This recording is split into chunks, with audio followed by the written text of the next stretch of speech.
Hi guys, welcome back to my channel. Sorry for my rugged, not put together, well, I mean, it's rare that I wear makeup and come, dressed up on camera. But yeah, I just finished working out and I wanted to get this video done because I don't want to fall behind.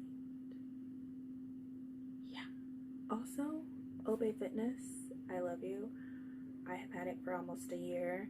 I love that they have different workouts within the program. Obey Fitness, guys.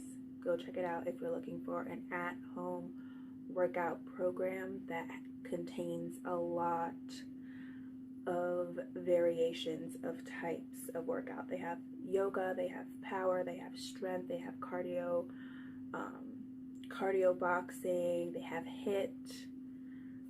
They have it like different levels, beginner, intermediate, advanced. They have different times. They have 10 minutes, 15 minutes, 28 minutes, 44 minutes. Like, it's amazing. Obey Fitness. I would have already left it here, but go check them out. Okay. But guess what I'm recapping, y'all? I feel like I'm crooked. You, me, and my ex.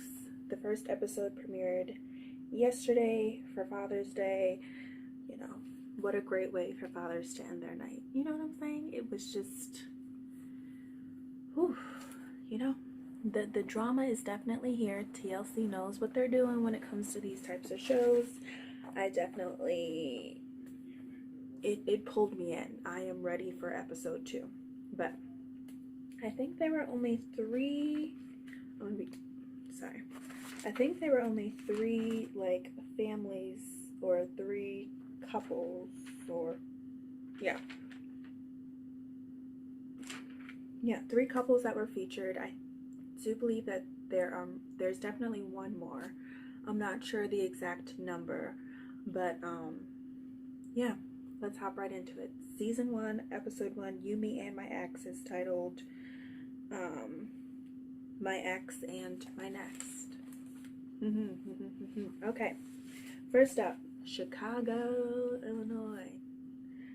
We have Jessica, who's 40. She is the ex-wife. We have Jerry, who's 54, and Kay LaVie, who's 26, who is Jerry's new girlfriend.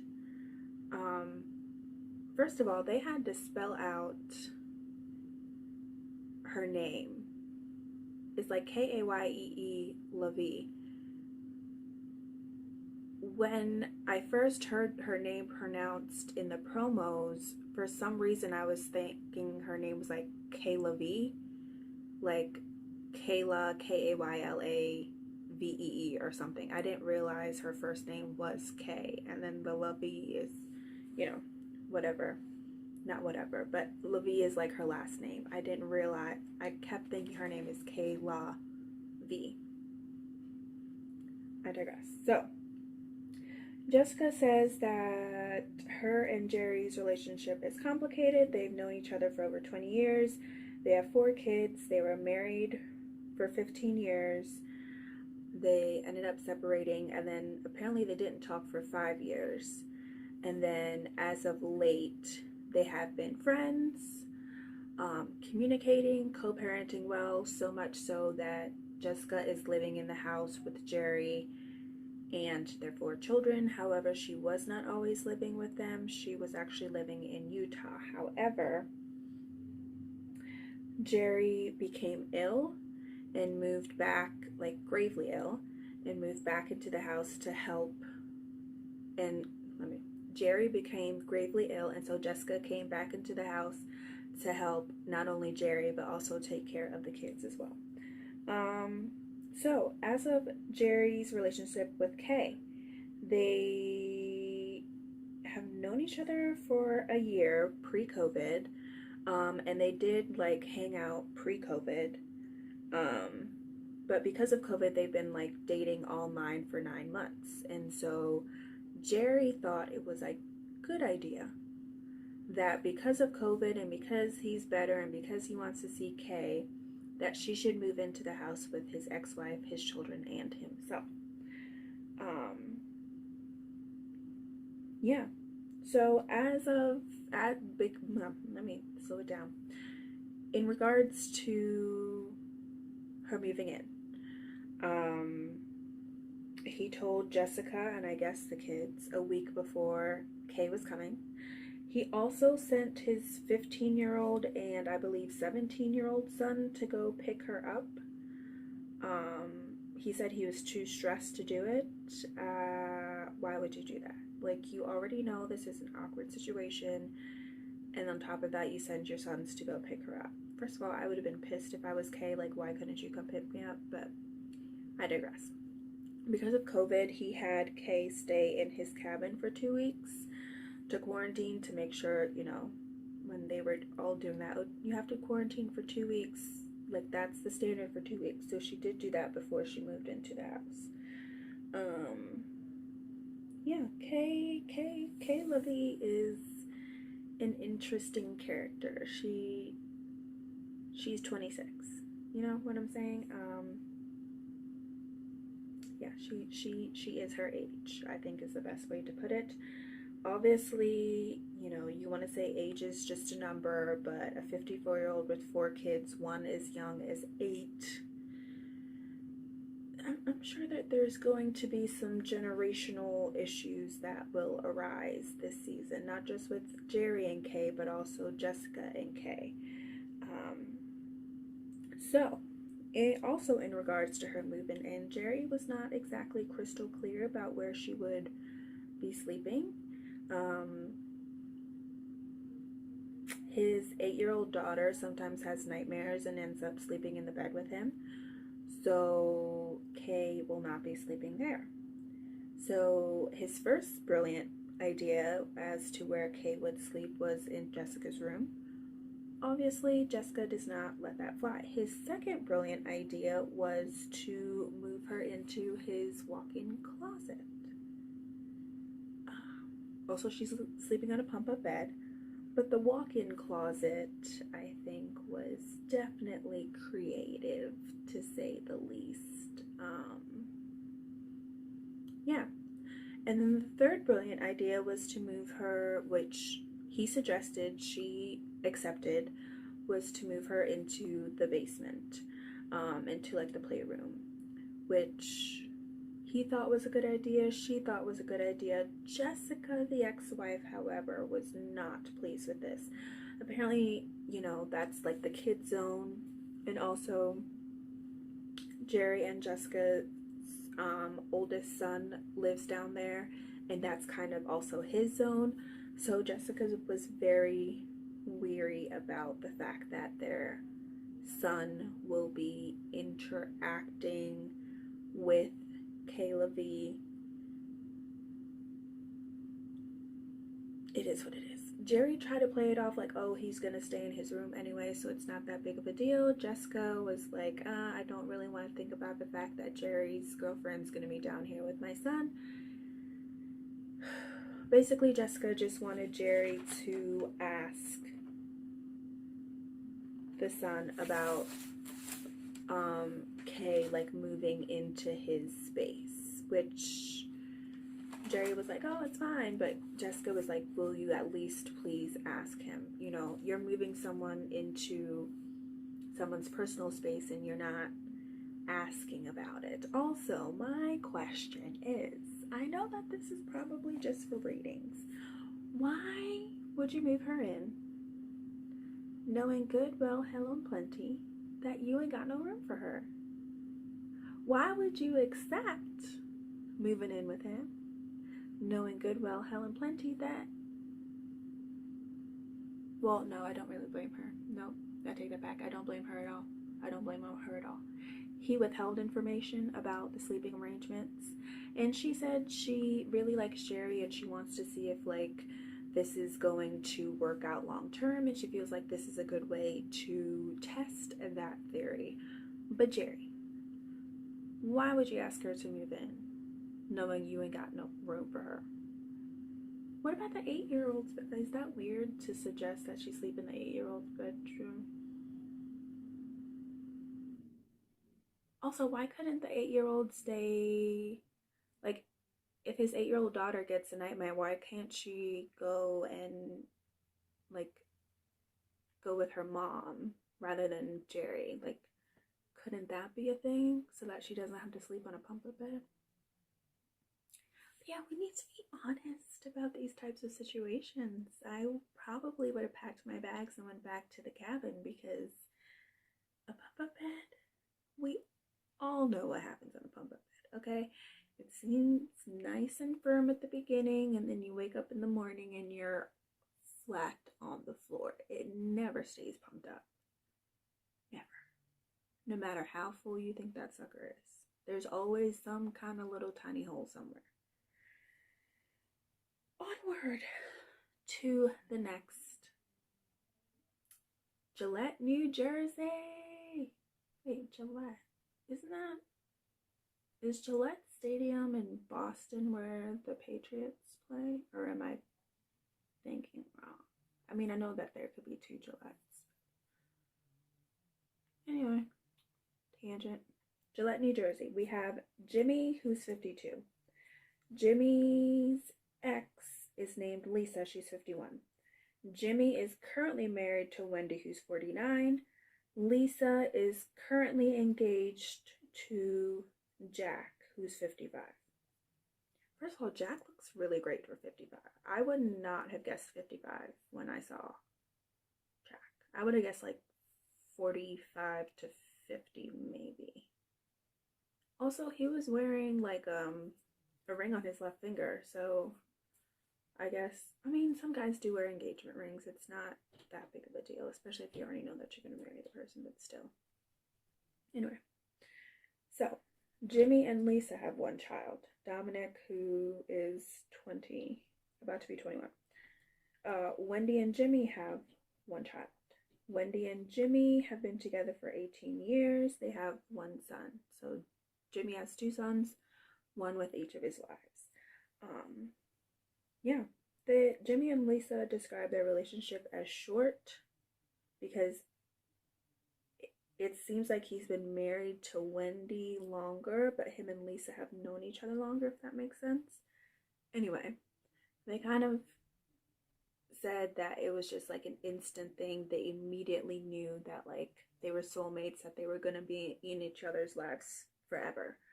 So, you know what that means. No boundaries. Okay? But yeah, Wendy had said that she wanted there to be like an open communication with Lisa, and that she wanted there to be like, she wanted there to be cohesion in the group, but she always knew deep down that like Wendy was still, or that Lisa was still vying for Jimmy. So I guess it's as of recently that they've been having a copacetic. So I can kind of see that, because the way that Lisa still talks about Jimmy, she says that Jimmy, that she's Jimmy's first love, that Wendy is his second wife. Like, it's still a little bit temperamental there. There's still like some lingering something happening. Yeah. And the way that Wendy describes Jimmy and Lisa's relationship, she says that they talk 3 times a day. I think Lisa went so far as to say that he's like her first phone call at night, first phone call of the day, last phone call at night. He even calls on their anniversary. So, and when she pointed that out, she was like, I don't think Wendy even knows that. It's like, why would you say it? Why would you just, okay. Yeah, also Jimmy and Lisa have an olive oil business, and apparently they work for like the same construction company, so they're always traveling. Basically, Wendy says that they spend a lot of time together, and she feels like Lisa sees Jimmy more than she does, which obviously that's gonna be an issue. But back to reality. So Lisa and Jimmy's son is turning 21 and they want to go celebrate with him. He lives in Florida, but COVID. So Lisa's grand idea is to rent an RV, and for Jimmy, Wendy, Lisa, and Jack, I can't. I have to go for it like this. How do 1, 2, 3, 4? This always comes up. It never stays down.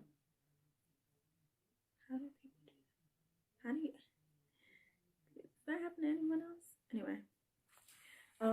But yeah, Lisa's grand idea is to rent an RV and have all 4 of them travel 19 hours down to Florida. You know how that's gonna go. So,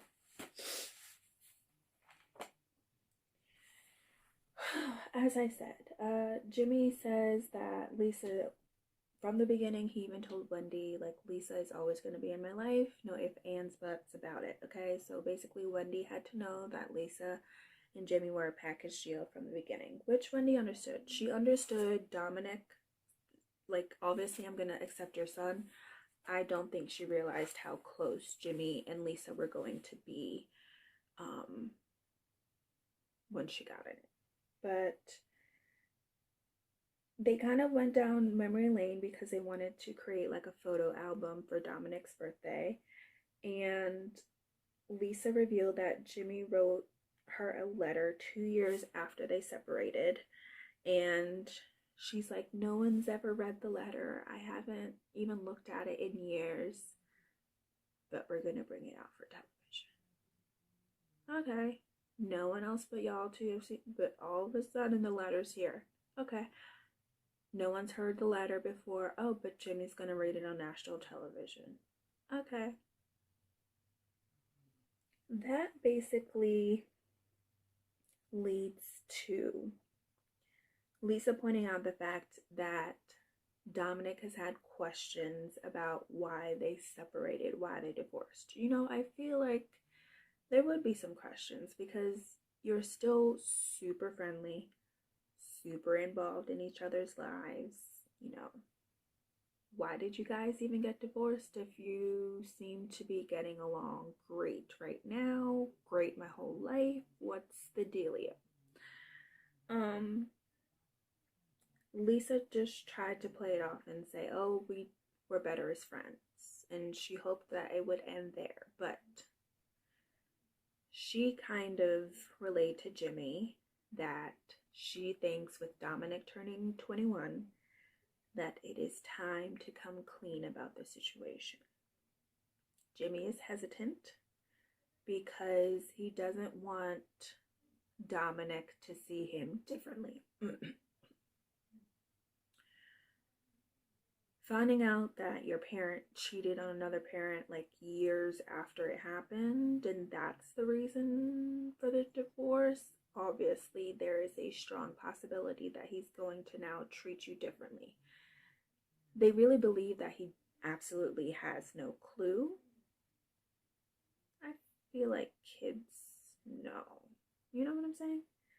But she basically said that she hid, you know, her being upset about why they divorced from Dominic, and she feels like she wants him to be okay, and she wants him to be able to express his feelings of why they didn't work out, which I get that. You know, if she's saying she was upset and she never showed it, and Dominic has also never showed that he was upset, she wants him to finally be able to relay that. However, Jimmy, they kind of like tried to play it off of the reason, and it's like, obviously it's cheating. Like, why are you guys being so secretive about it? So in their little foursome confessional, he admitted that he did cheat. And Lisa immediately went to and was like, well, there's more than that. And he goes, he doesn't need the details. So it looks like that is definitely going to be an area of contention where Lisa wants to lay everything on the line about why they aren't together. And Jimmy's just like, no, all we have to say is I messed up and let's leave it at that. We don't need to give him all the details. He's like, I'm sure in your parents' lives, you didn't know the full detail of their life, and I feel like we should keep it at that. And I agree with Jimmy, because Lisa tried to say after Jimmy said Dominic doesn't need all the details, Lisa goes, Dominic has unknown questions in his mind. And it's like, I don't know, she was just upset and so that's what she said, but how he has unknown questions and that's why you need to tell him everything? That makes no sense at all. I mean, either way, the kid's gonna find out. Like, it's on national television now. It just seems like an area of contention, and it seemed like, I don't know. He has unknown questions. Okay, that makes no sense. But they're definitely gonna be getting into tattoos throughout. Last but not least, we have Alex, who's 20. Oh, they're from Atlanta. Alex is 27, Stephen is 30. Wait, Alex is 27. He's currently dating Caroline, who's 28. Stephen is Alex's ex, who's 30. Yeah, they basically, so Alex and Stephen dated. They said before the pandemic they hung out 4 to 5 times a week. Yeah. Alex doesn't like to be labeled. He doesn't like to be put in boxes. He is his own individual and he will live his life the way he feels. That's it. But Caroline thought he was gay. So when he came up and kissed her at a party, she was like confused because, you know, obviously she didn't think that he was into her. But basically their biggest thing is that Stephen calls all the time. I don't know if he's calling just because of COVID, but yeah, he calls all the time. And she's very worried about that situation because it's like, why is he constantly calling?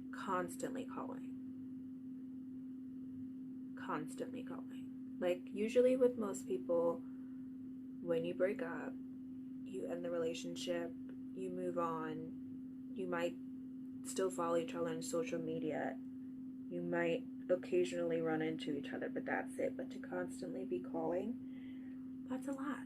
Another thing that Caroline is dealing with, she said, is her own internal insecurity when it comes to Alex. I guess because her thinking for a while that he was gay and not into her, she's worried that one day he'll wake up and not like be interested in her. So she's very worried about that. But I'm kind of curious, like, if you have ever broken up with a significant other, do you keep in contact? Do you still follow each other?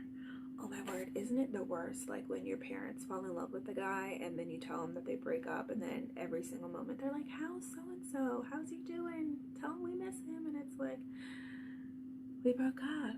That means he broke up with you too. That means no communication. We're not discussing him anymore. Oh my word.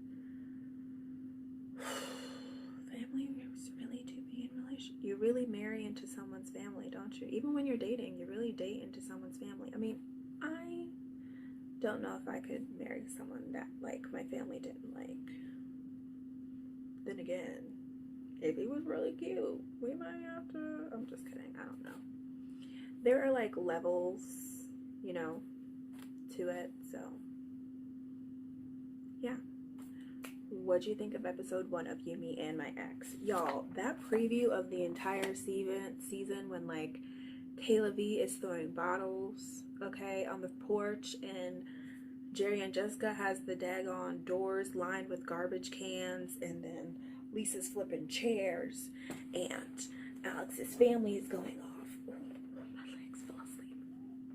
This season, oh my gosh, my toes. I knew this was gonna happen. Why do I act like, oh my gosh, that was really bad.